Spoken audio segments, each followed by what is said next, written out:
Hello, thanks for joining us for our latest video. I'm Alex Toohie, Technical Solution Manager with Element, and today I'm joined by my colleague Mustanir Ali. Hello, nice to meet you. My name is Mustanir and I am Element's Head of Cyber Product Assurance. Thanks for joining us today, Mustanir. So last time I was on this server, I was talking to Ken Anderson, talking all things EMC and RF. Today, as you might have guessed from this title, we'll be talking through cybersecurity or product cybersecurity. And I suppose really that's a good place to start, isn't it? By just defining what those terms mean. So explain it to me like I'm five. What is cybersecurity and what is product cybersecurity? Yeah, so cybersecurity we've probably heard about a lot in terms of protecting businesses and organizations from those dreaded hackers who are trying to get into systems and extract data or hold people and businesses to ransom. Now, this is sort of related to that, and it affects products and things that are connected to networks and the internet. So all sorts of products really these days are connected to networks and the internet, and they are susceptible perhaps to people doing things to them maliciously or accidentally, but gaining access to things that maybe they shouldn't have, or otherwise tampering with the behavior of these products and what they can do. So cybersecurity of products is effectively how good are these products are at resisting attacks or being messed with. Yeah, and so when we talk about cybersecurity, really what we mean is cybersecurity of products, but that's just quite a bit of a mouthful. So when we say Absolutely. cybersecurity, that's what we mean. Yes, yes. Okay, and when we say it applies to products, when we say it, I suppose we do mean this nebulous concept of products that cybersecurity in general, but also the specific bits of legislation and standards. So how did we get to where we are today? What legislation applies right now? Yeah, so I think, well, we wind the clock back to sort of quite a few years ago now, actually, when there was a time when you had computers and people figured out how to network them and get them talking to each other, and we ended up with the internet. And then a little bit later on, people discovered this idea that you could connect other things than computers to the networks and to the internet. So we heard about things in the early 2000s about sort of internet connected fridges and home appliances, and this vast potential of you can connect things to the internet. And that became known as the Internet of Things, things being not a computer that can connect to the internet. And that was the sort of the frontier of, oh, you can connect stuff, you can do things. Lots of exciting functionality appeared over in the the OT or industrial sector.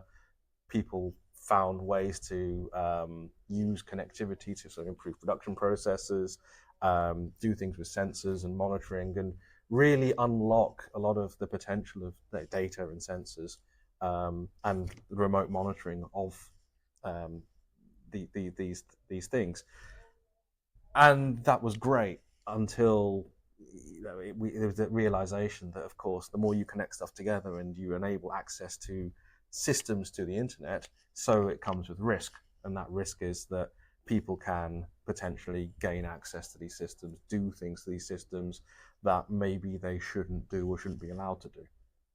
And that risk, of course, has been there for a number of years, completely unregulated. And really the first people to pick up on this is a sort of industry, and various industries have understood that security matters to them. It protects themselves. I think an early example of product security could be things like the old set-top boxes for doing, getting your satellite television, for example, and the manufacturers and suppliers of these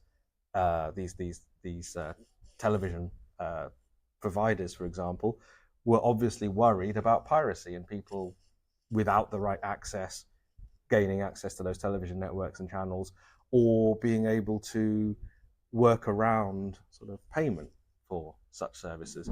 So security's been a feature of, you could say, products for a while for these reasons, to protect business interests.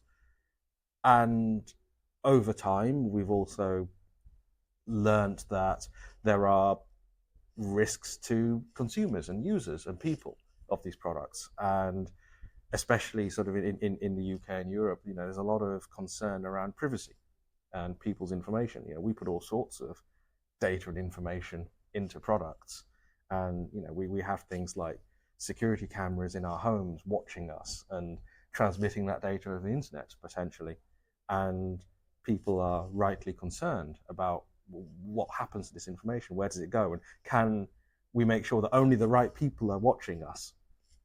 And with these growing concerns, and I might hasten to add, there are many people who are maybe not as concerned about this as they should have been or could have been.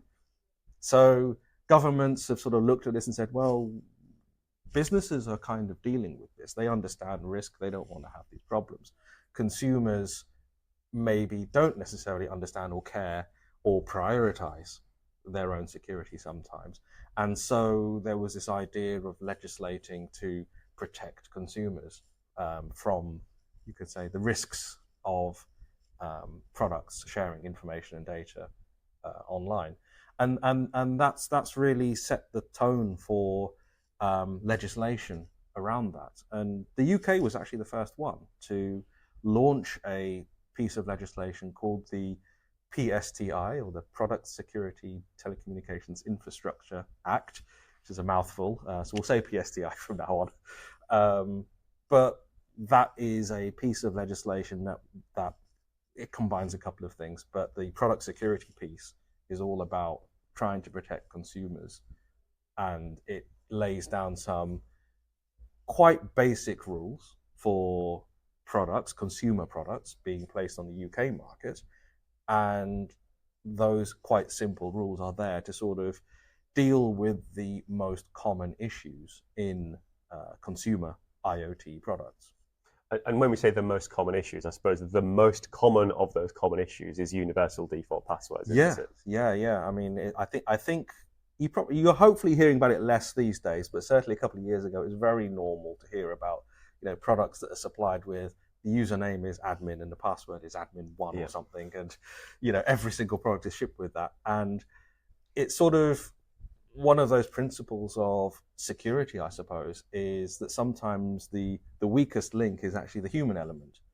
And it's widely understood that actually one of those human behaviors that say maybe doesn't align with security goals is that people don't really change their passwords if they don't have to. And the example I always use is, how many times have you been to someone's house and you've asked, what's the Wi-Fi password? And they give you this string of letters, or they pull off this card off the back of the router and say, this is the password, because they never change the default password.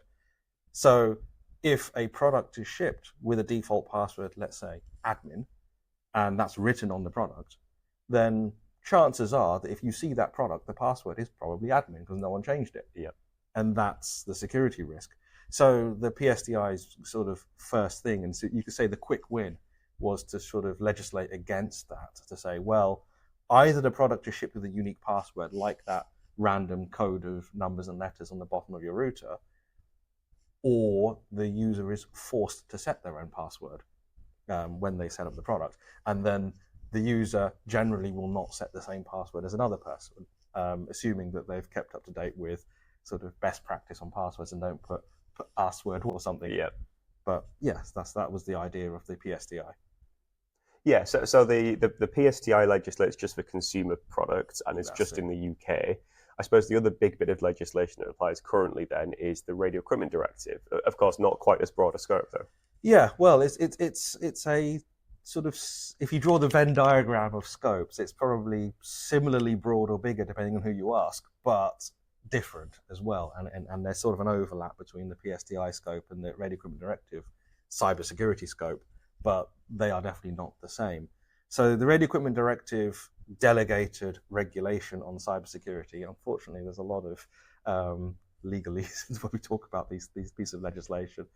But that was introduced and came into effect last year, actually, so a little bit after the PSTI. And that applies to radio equipment in its scope, and particularly internet-connected radio equipment. So what this means is a consumer connected product that doesn't have radio function is not in scope of the Radio Equipment Directive because it's not radio equipment. Whereas under the Radio Equipment Directive, non-consumer products, such as, for example, industrial OT equipment or commercial equipment, could be in scope if it's radio equipment and internet connectable. And the Radio Equipment Directive is the vehicle, I suppose, for European legislation to kick off their journey in product cybersecurity. I think largely for two reasons. I think the first is that as an established piece of legislation, so a lot of people who've been following the product cybersecurity space in Europe will say, oh, the Radio Equipment Directive was introduced in 2024. No, it wasn't. It was introduced in, was it 2014, 20, I think, yeah. I think it was. I think the legislation was published in 2014 and came into effect in 2016, 2017, something like that.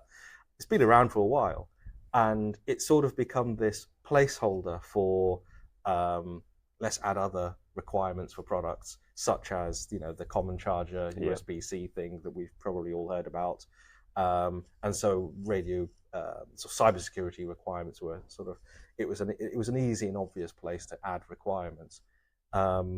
Because it's the Radio Equipment Directive, it has a slightly different angle on product security than, say, the PSTI. The PSTI is unashamedly about consumer protection.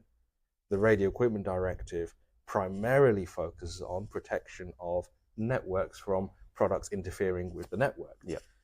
So it's taking a different approach to security, and it's looking more at national interests, you could say. What could go wrong if a product that's connected to the internet maybe is somehow compromised, and it can cause a negative effect. It can knock out internet functionality or functionality of other products in an area in a particular European country. So, but the Radio Equipment Directive isn't just about protecting the network, is it? Because there are also data protection and protection against fraud requirements in there as well. Yeah, exactly. I mean, it does go a bit beyond just protection of equipment and networks, and definitely there are requirements around data protection and protection of privacy of users. You could call that the sort of the classic European human rights piece, and then you've got the protection of financial information and payment functions, I suppose, from fraud, which for obvious reasons is a security concern. If people can lose large amounts of money through internet connected products, obviously that's a concern for people. So we've got then the PSTI applying in the UK currently, has been for a couple of years. Yep. Radio Equipment Directive, cyber requirements in the EU since last year.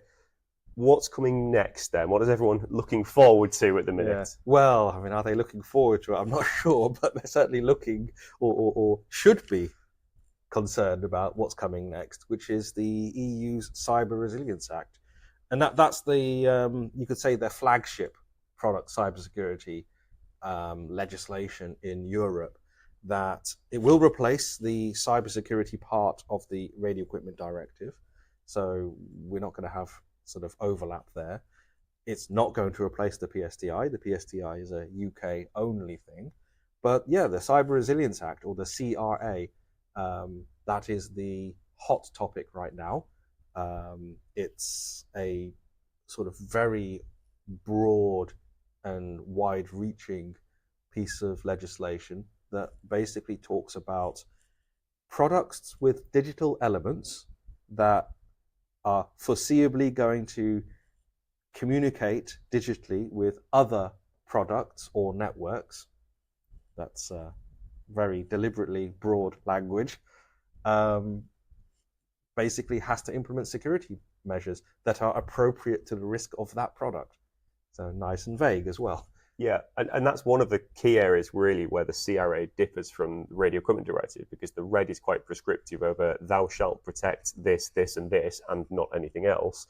The CRA has this huge risk assessment element to it, doesn't it? Yeah. And I think this is a culmination of sort of a direction which European product legislation has been moving for a number of years now, which is to take this risk-based approach. And it's to recognize two things really, which is, one, there's a lot of uniqueness to products out there. You know, product legislation generally covers quite a broad range of products. I mean, even the radio equipment directive. I mean, radio equipment is a huge category of products, and the CRA is an even bigger range of products that can potentially be in scope.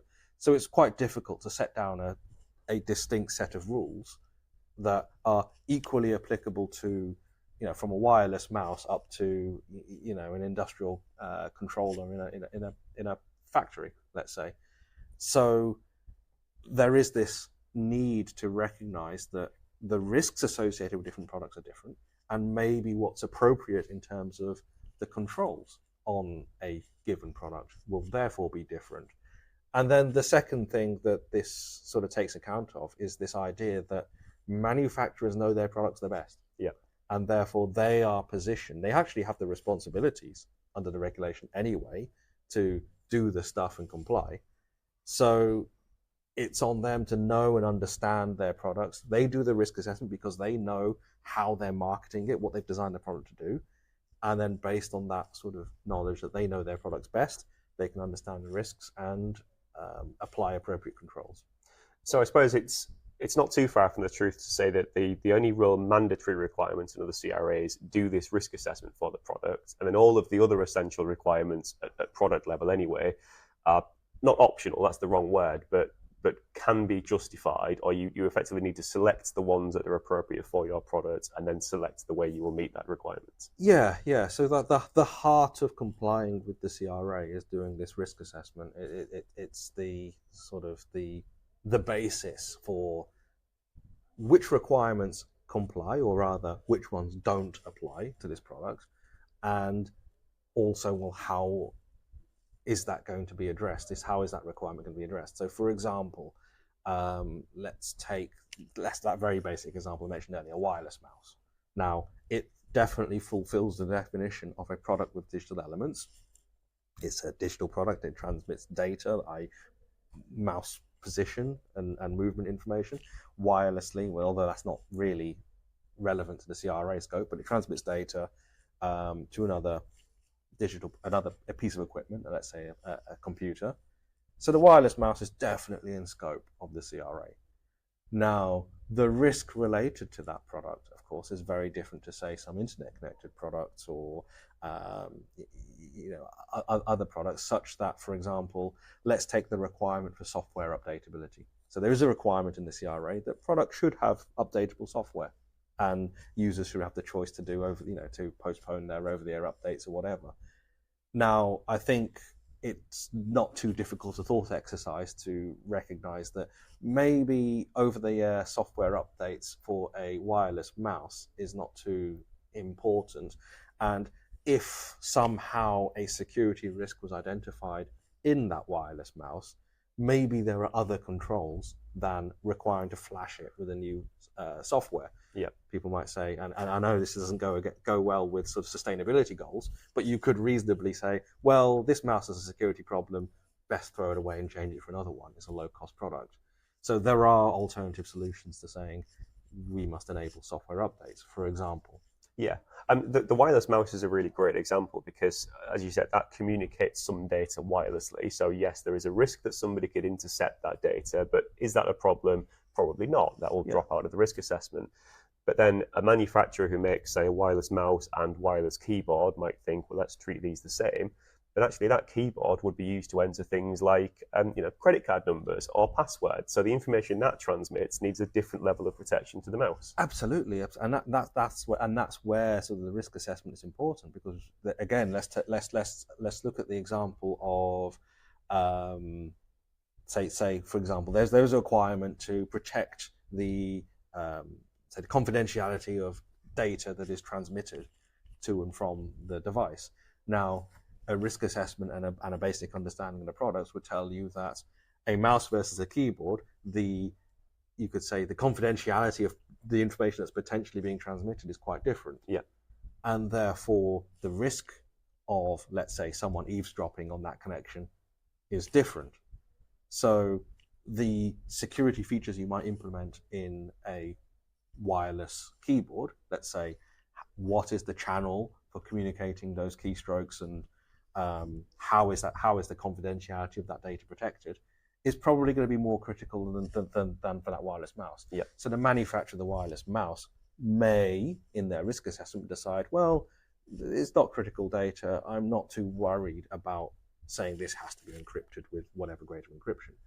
Meanwhile, when they manufacture and design their wireless keyboard, you've got to think about, okay, what's the potential sensitivity of this data? Okay, maybe it's actually something worth protecting. They implement, let's say, some level of encryption to protect the secrecy, the confidentiality of that information. And there are still questions. There are questions that ultimately are derived from that risk assessment, such as, okay, we need to implement some sort of security. Let's say they've chosen encryption, but at what level? Is some military grade, super advanced quantum proof encryption appropriate for this wireless keyboard, or can they get away with something a bit lighter weight that doesn't push the cost of this keyboard now up to more than maybe the market would bear for such a product?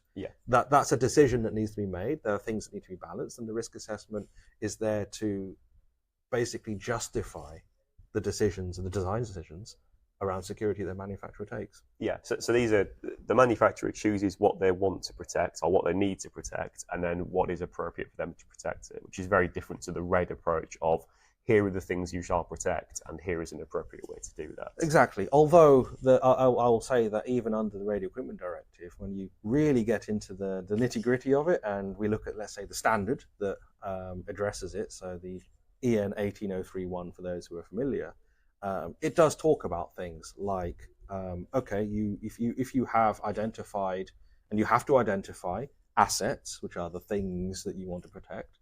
So let's say for this keyboard, you've identified that the keystrokes are a data asset that the confidentiality of needs to be protected. Okay, and therefore you are going to apply, as the standard calls it, best practice cryptography. Now the standard doesn't tell you what is best practice. It doesn't tell you which algorithm or suite or mechanisms you can use to protect it. It just tells you protect it. And so there's still a decision to be made based on risk and based on all the other factors of what is the product and what's its intended use and cost profile, etc. Yeah, and actually the RED standards also give you some get-outs occasionally, don't they, by saying, well, if you need to deviate from best practice for whatever reason, as long as you justify that, it's appropriate. Yeah, exactly. And so again, under the RED, the risk assessment actually is an important tool for identifying, well, maybe some requirements of the standard, not of the directive itself, but of the standard, maybe they aren't applicable to the products. And yes, the 18031 standard is, I'm going to say nice. I know a lot of people don't like it, but it has these decision trees and logic that allow users of the standards to sort of determine the applicability of any given requirement, which does provide a route through to understanding, okay, do I need to do this for compliance? And of course, needing to do something is different from wanting to do something. Yeah. A manufacturer absolutely can go over and above the requirements of the legislation. I mean, I often think that legislation is that line in the sand, is that minimum bar to sort of, well, what does the market, what do the authorities tolerate as, if you're below this bar, your product is not appropriate for the market. If you're above the bar, you're okay.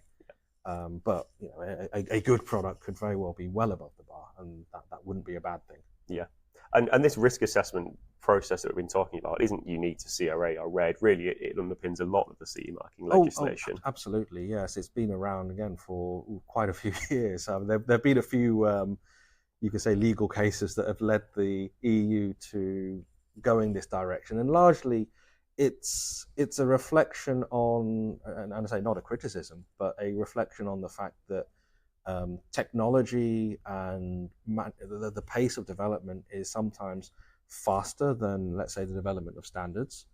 And if you rely on sort of these traditional methods of determining, say, legal requirements, sometimes they might not quite be fit for purpose, let's say. So usually what has happened in the past is there's been, let's say, a safety incident, and when you really look back at what caused it, there was maybe a problem with a standard. So actually the product was completely legal, but there was still a design issue perhaps, that led to safety concerns, people being injured or worse. So the risk assessment is there as a tool for manufacturers to sort of say, well, I've applied the standard, I've applied the essential requirements, but this standard doesn't quite cover the risks of my product, so I need to do a bit more. Yeah. And that's what it's for as a tool. I suppose the bit we've not spoken about yet, that is the standards themselves, and there will be a standard that talks about the risk assessment process for CRA, EN 40,000-1-2, I think it is, for the risk assessments. But there will also be lots of other standards as well. Talk us through where we are in that process of having anything to assess against. Yeah, so the CRA does, or it like any piece of CE marking legislation, talks about the use of standards, hopefully harmonized standards. And because the CRA is very broad, a lot of standards are needed. So I think there's something like 40 standards being written over, I dare say, a 2 or 3 year period. We're well into that standard drafting period now. And the idea being that over now the course of up until, let's say, the end of this year and into next year, we'll start seeing some of these standards emerge. Now, there are broadly 2 categories of standard. There's the horizontal standards, which are, you could say, generic standards that talk about sort of aspects of the CRA that can be applied to generically across products that are in scope. So, for example, let's say a risk assessment standard. So the standard for risk assessment and let's say how to securely develop a product, what sort of things that should be taken into account in product development, that's quite sort of a horizontal standard, and that can be applied to products across the board. Now, then you also have the vertical standards, which are specific to certain categories of product. And getting into the detail of the CRA a bit, but in the CRA, there are certain products or categories of products that are considered more important and more critical, and they maybe need more specific controls and definitions around for what is needed for them in terms of cybersecurity controls and protection. So they will have specific vertical standards to address each of these product categories. And it goes from things like routers and switches and other network equipment, smart home security products, toys with with social interactive features.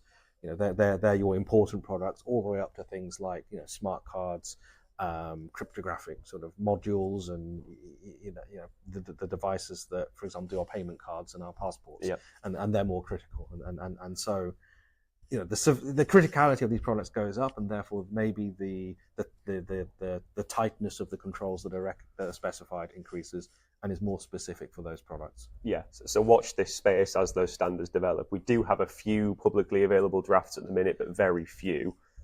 Things will change over the next few months and years. Yeah, the draft standards are emerging. They're going through the usual processes, so some of them are available to vote on or will be soon.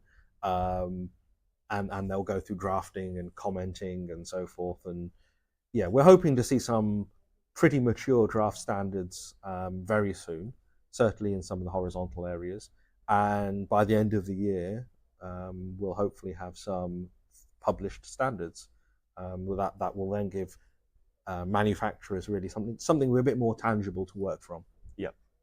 Okay, and the other really important bit of the CRA that up to now we haven't spoken about is these reporting obligations, because they come into effect quite soon, don't they?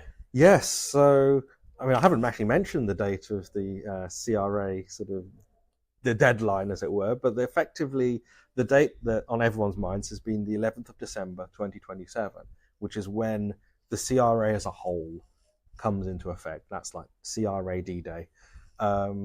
But actually, it's going to be a bit of a soft launch, because on the 11th of September 2026, so quite a lot sooner than that, the first set of manufacturer obligations does come into effect, and that's around reporting of actively exploited vulnerabilities in products and severe incidents in products. So, and just in case anyone thought they misheard, then that is 11th of September 2026, so 7 weeks from us sat here recording this, probably much sooner for anyone watching. But what are these reporting obligations then? So you said there's these two categories, but what has to be reported and where and how quickly?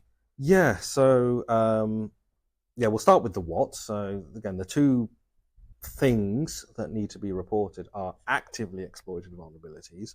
So that's when, for example, as a manufacturer, you've got a product out there and you know that someone has done something. They've found an exploit or a vulnerability and they have done something with it.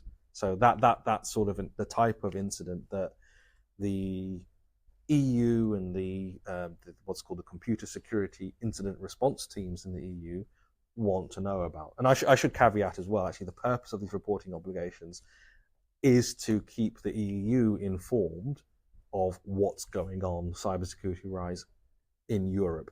It's not a means of reporting or a requirement to report things to users, to the public. It's purely reporting to Europe, effectively, what's happening. So they want to know about actively exploited vulnerabilities, things that are going wrong. The other thing that they want to know about is these severe incidents.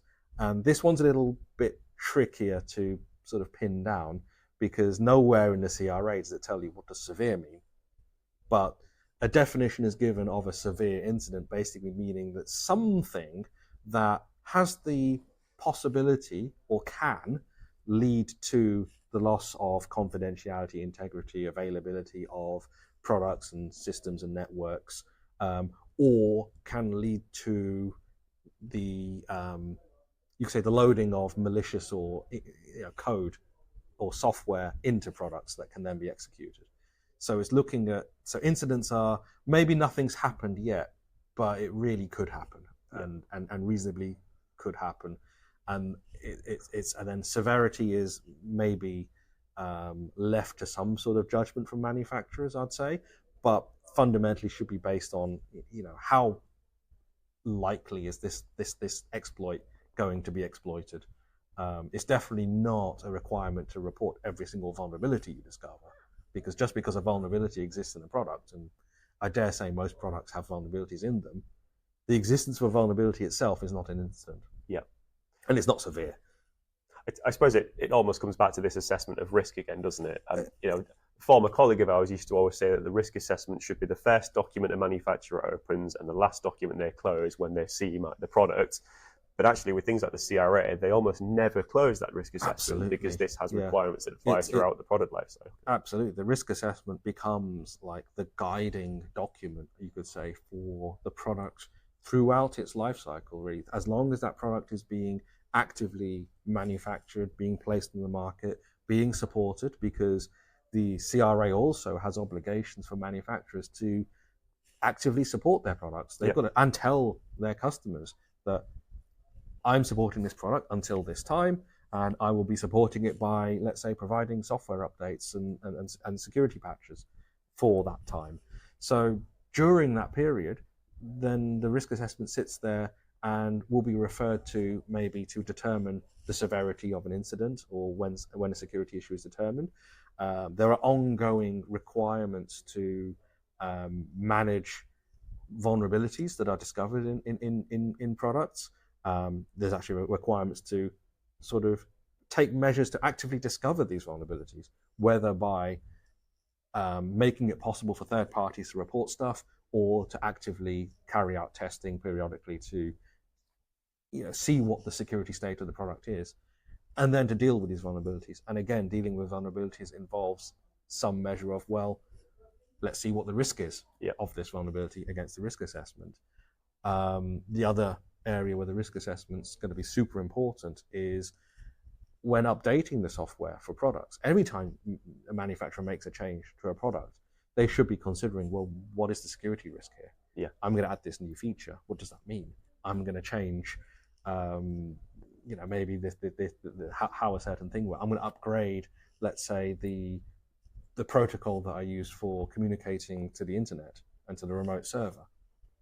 What is the security implications of that? It all needs to be considered, and the risk assessment will be a live document that the manufacturer constantly revisits throughout the life cycle of the product. Yep. And actually, speaking of live products that are constantly revisited, we have a white paper on cyber resilience, don't we? Which because things are changing and standards are developing, we'll be releasing new versions of this. Depending on when you're watching, the first version might be available or might not. There'll probably be a link somewhere to download a copy of it. And we will keep updating this as things progress, because we'll learn more when the new standards are published. We'll hopefully have this reporting platform available soon to actually submit those vulnerabilities to.